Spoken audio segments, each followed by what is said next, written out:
اور آج کیونکہ ہمارا حق قدرادیت کا دن ہے، اس دن کے حوالے سے بہت ضروری ہے کہ کشمیریوں کا جو مقدمہ ہے وہ دفن نہیں ہوا۔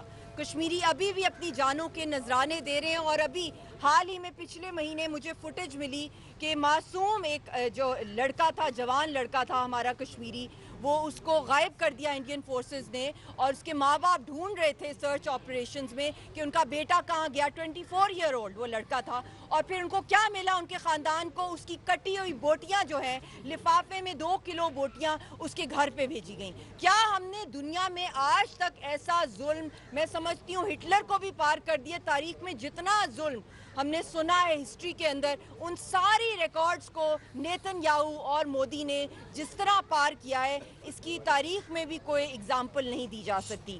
مگر آج میں یہ کہنا چاہتی ہوں کہ یہ جو کچھ ہندوستان اس وقت کر رہا ہے کشمیریوں کے ساتھ، یہ مت سمجھے کہ یہ صرف کشمیر کے اندر ہی آگ رہے گی۔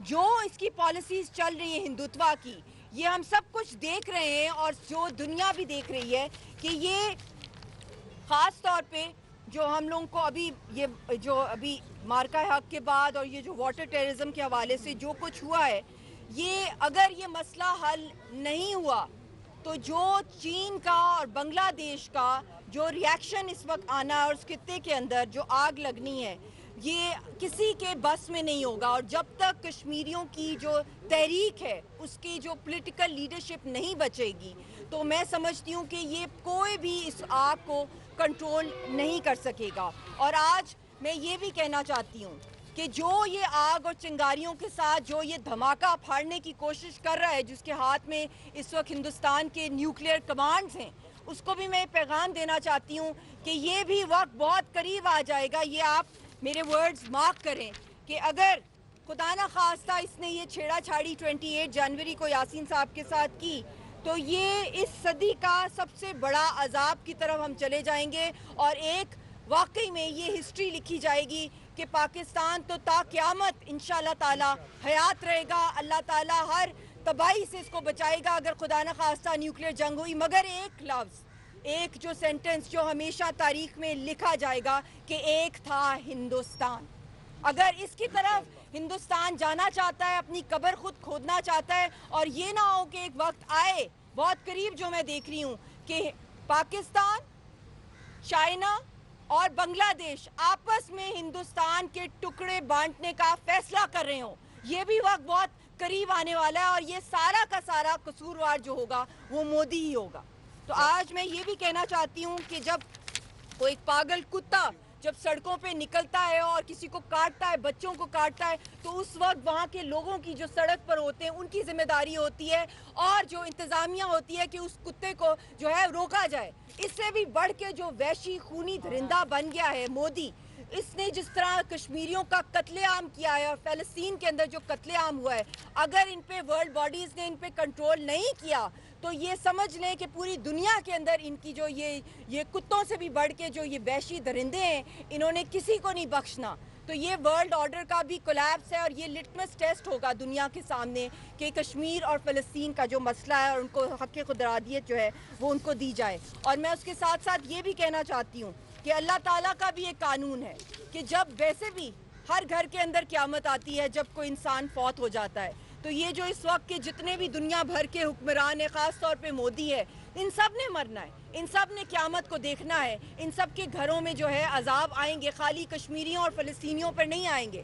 تو ان کی بھی ذمہ داری، اور جتنے بھی ورلڈ لیڈرز ہیں کہ وہ اس قیامت کو سب نے فیس کرنا ہے۔ انہوں نے کیا شکل دکھانی ہے اللہ تعالیٰ کے سامنے کہ ہمارے سامنے نسل کشی ہو رہی تھی، جینوسائیڈ ہو رہی تھی، اور ہم نے کچھ بھی نہیں کیا ان کے لیے، ہم نے کوئی آواز تک نہیں اٹھائی۔ اگر یہ معاملہ بگڑ گیا تو اس سے آگے پھر تو معاملہ کنٹرول میں رہنا ہی نہیں ہے۔ ہم کیا چاہتے ہیں؟ آزادی۔ ہم کیا چاہتے ہیں؟ آزادی۔ ہم کیا چاہتے ہیں؟ آزادی۔ مودی کا جو یار ہے، غدار ہے، غدار ہے، مودی کا جو یار ہے، غدار ہے، غدار ہے۔ یاسین ملک کو رہا کرو، یاسین ملک کو رہا کرو، یاسین ملک کو کیا کرو؟ کشمیریوں سے رشتہ کیا، لا الہ الا اللہ، کشمیریوں سے رشتہ کیا۔ لا الہ الا اللہ۔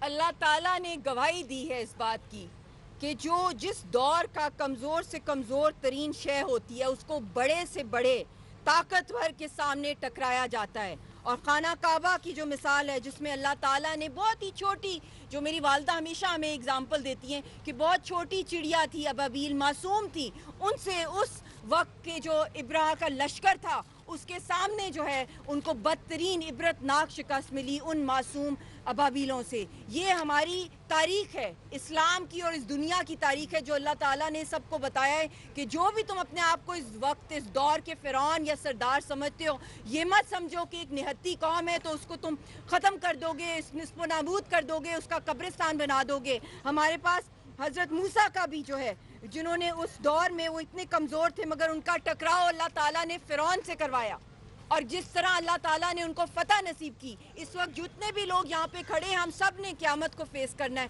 ہم سب نے اس دنیا کو چھوڑ جانا ہے, مگر اللہ نے ہم سے یہ نہیں پوچھنا کہ ہمارے پاس کتنے پیسے تھے, ہمارے پاس کتنی گاڑیاں تھیں, ہمارے پاس کون سا پرائم منسٹر تھا, پریزیڈنٹ تھا, کون کیا تھا, کس کے بچے کتنے لائق تھے. اللہ تعالیٰ نے پوچھنا ہے کہ تم نے انسانیت کے لیے کیا کیا. تمہارے سامنے ذبح خانہ کھلا ہوا تھا مقبوضہ کشمیر میں, مگر تم لوگ نہیں نکلے, تم لوگوں نے آواز نہیں اٹھائی. اگر آپ اتنے کمزور ہیں کہ آپ لڑ نہیں سکتے, اگر آپ اتنے کمزور ہیں کہ آپ باہر سڑکوں پہ نہیں نکل سکتے, تو اپنے دل میں ان غداروں, ان ظالموں کے خلاف نفرت پیدا کریں, اپنی اگلی نسلوں میں ڈالیں کہ ظالم کے سامنے کبھی بھی سر نہیں جھکانا. پاکستانی قوم کے پاس جو میرا آنے کا مقصد ہے, عوامی رابطہ مہم میں آزاد کشمیر میں بھی ہم لے کے جائیں گے دنیا بھر میں, اور یقین کریں انپریسیڈنٹڈ رسپانس ملا ہے. میں جن مارکیٹس میں لاہور میں گئی ہوں, ایک یاسین صاحب کی تصویر اور میں نے عبایا پہنا ہوا تھا, کسی نے مجھے نہیں پہچانا.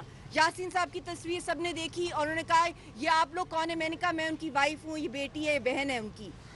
ہزاروں کی تعداد میں لبرٹی میں, شالمی کے اندر سڑکوں پہ لوگ نکلے اور انہوں نے کیا کہا, ہماری کوئی پارٹی نہیں ہے, ہماری تو قوم سے آواز ہے. اور آپ لوگ اگر مظلوموں کے ساتھ نہیں کھڑے ہوں گے تو اللہ نے ہم سب کو پوچھنا ہے.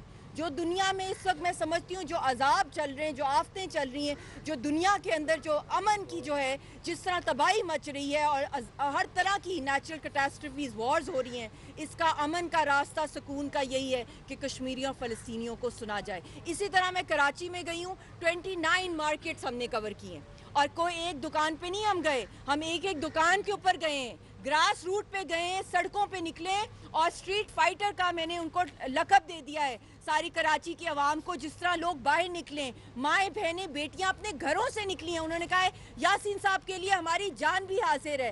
ایسا لیڈر جس نے ہمیشہ موت کو گلے لگایا اور حق اور باطل کی جنگ میں اکیلا وہ نہتا اس ڈیتھ سیل میں کھڑا ہوا ہے. اگر اس کی آواز ہے اللہ تعالیٰ کے بعد تو وہ آپ عوام ہیں. اور مجھے اتنا حوصلہ وہاں سے ملا, اور اب اللہ کے فضل سے جو آج کا بابرکت دن ہے, جو ہمارا حق خودارادیت کا دن ہے, آج ساری ٹریڈر کمیونٹی پاکستان کی, خاص طور پہ راول پنڈی کی, آپ سب نے اپنے قیمتی وقت نکالا, میڈیا کے لوگوں نے ویلکم دیا. اب ہم مارکیٹس کا دورہ کرنے لگے ہیں اور انشاءاللہ تعالی ہم لوگ ایک پورا 2 ہفتے کا پڑاؤ ادھر بھی ہوگا. یہاں ساری مارکیٹ, ساری کالونیز میں, ہاؤسنگ سوسائٹیز کے اندر بھی ہم لوگ جائیں گے عوام کے ساتھ, اور دستخطی مہم جو ہے لاکھوں کی تعداد میں دستخط یاسین صاحب کی رہائی کے لیے مل رہے ہیں, جو ہم نے یونائٹڈ نیشنز کے اندر پریزنٹ کرنے ہیں. تو اپنی طرف سے اس مہم میں اپنا حصہ ڈالیں. آپ سب یاسین ملک اور کشمیر کے حریت رہنما اور تحریک کے جو ہیں, میں سمجھتی ہوں کہ اللہ تعالیٰ نے آپ کے حوالے یہ ذمہ داری کر دی ہے, کیونکہ اس قوم کی اس وقت کوئی آواز نہیں ہے. جو ان کے لیے نکلے گا, جو ان شہیدوں کے لیے نکلے گا, آپ کی زندگی میں بھی اور ملک اور قوم اور اس خطے کے امن کے لیے اور اگلی نسلوں کی حفاظت کے لیے نکلے گا. تو بہت بہت آپ سب کا شکریہ. اور میں آپ کو یہ کہنا چاہتی ہوں کہ آپ لوگ دعا بھی کریں, کیونکہ یہ ڈوول کو بھی میرا پیغام ہے, مودی کو بھی یہی پیغام ہے کہ بارود کے ڈھیر کے اوپر یہ پورا ایشیا جو ہے وہ کھڑا ہوا ہے, اور کسی بھی وقت کوئی بھی اس طرح کی حادثے سے, خدا نخواستہ یاسین صاحب کی جان کے ساتھ کھیلنے سے وہ دھماکہ پھٹے گا کہ پھر سب ہاتھ ملتے رہیں گے, نہ رہے گا بانس, نہ بجے گی بانسری. تو آپ سب ساتھ دیں, دعائیں بھی کریں, اجتماعی دعائیں بھی کریں, اللہ تعالیٰ ان کی جان بچائے, اور ہماری جو نسلوں کی جو آزادی کے لیے قربانیاں ہیں ہمارے شہیدوں کی, وہ رنگ لائیں. آمین ثم آمین. بھارت کی ایک اہم سیاسی شخصیت ہے اسد الدین اویسی, ان کا بیان آیا ہے جس میں انہوں نے کہا کہ جیسے امریکہ ونزویلا وینزویلا میں گھس گیا اور وہاں سے صدر کو بٹھایا. اس طرح پاکستان اور بھارت کی جو فوج ہے وہ بھی پاکستان میں جا سکتے ہیں. اس تناظر میں اب کیا کہ بھارت سے کیا آپ کو سپورٹ مل سکتی ہے؟ وہاں کے جو مسلمان ہیں ان کے تو یہی لیڈر ہیں، ایسی باتیں کر رہے ہیں، کیا کہیں گے اس میں؟ دیکھیں اویسی صاحب ہوش کے ناخن لیں. مقبوضہ کشمیر سے بدتر حال ان کا ہونے والا ہے. جو مودی کا پلان ہے، جو کنسنٹریشن کیمپس بن رہے ہیں، جو وہاں پہ اینٹی مائنورٹی بلز، جو یونیفارم سول کوڈ آ رہا ہے، تو یہ نہ ہو کہ ان کی بھی آواز جو ہے وہ ہمارے پاکستان سے ہی اٹھ رہی ہے اور کشمیری اٹھا رہے ہیں دنیا بھر میں جو مائنورٹیز کے ساتھ ہو رہا ہے. اتنی بڑکے نہ ماریں، اپنی اوقات میں رہیں اور مسلمان بنیں، اور ہندوستان کے فیوچر کے لیے جو وہاں پہ اتنی بڑی آبادی ہے وہاں پہ انسانیت کی، وہ ساری کی ساری اس آگ کی لپیٹ میں آنے والی ہے، خاص طور پہ جو وہاں کی مائنورٹیز ہیں. پاک فوج پاک فوج زندہ باد، پاک فوج زندہ باد. میڈم یہ بتائیے گا، ابھی حال ہی میں یاسین صاحب کی ہمشیرہ اور والدہ نے ایک پریس کانفرنس کی ہے سری نگر میں، جس میں انہوں نے بتایا کہ ان کی بہت محدود ایکسیس ہے تہاڑ جیل تک، اور یاسین صاحب کی طبیعت بھی بہت بگڑ چکی ہے. آپ نگراں حکومت میں بھی ایک عہدے پہ رہی ہیں، اس وقت بھی